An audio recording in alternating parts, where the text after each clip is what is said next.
आणि आता आम्ही तुम्हाला दाखवणार आहोत असं आर्ट की जे त्रिपुरामध्ये खूपच स्पेशल आहे, ज्यामध्ये बांबूचा वापर करून नाजूक असे नेकलेस आणि इयरिंग्स बनवले जातात। चला तर मग पाहूया हे हटके आर्ट।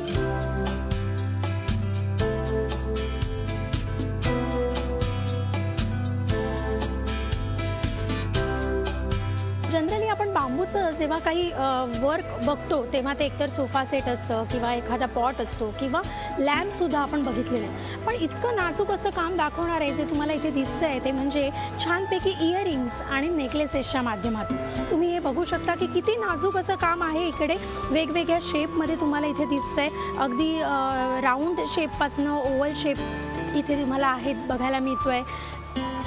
छोटी छोटी फुलं पण इथे केलेली आहेत, डमरू शेप आहे, शंखाचा एक आकार दिलेला आहे।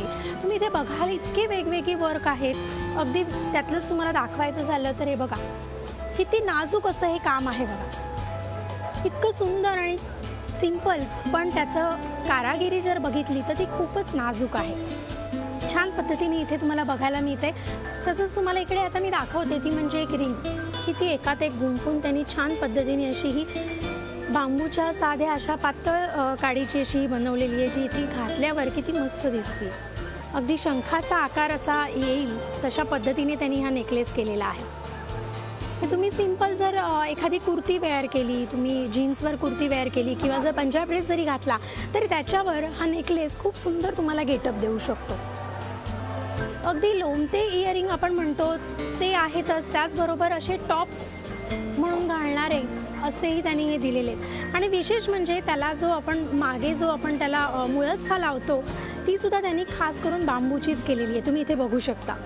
हे एवढं छान अट्रॅक्टिव्ह असं वर्क करून बघितल्यानंतर तुम्हाला हे करतात कसं ह्याची पण क्युरिओसिटी असेल, आणि म्हणून आता तुम्हाला मी अशाच एका छोट्याशा इयरिंगचा एक डेमो दाखवणार आहे।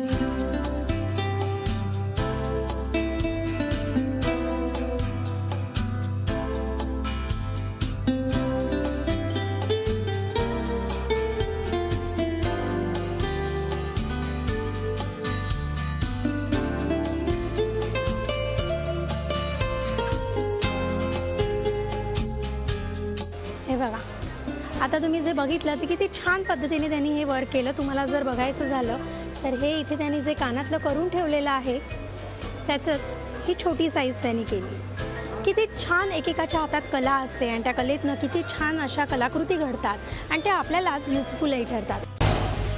झी 24 तास रहा एक पाऊल पुढे।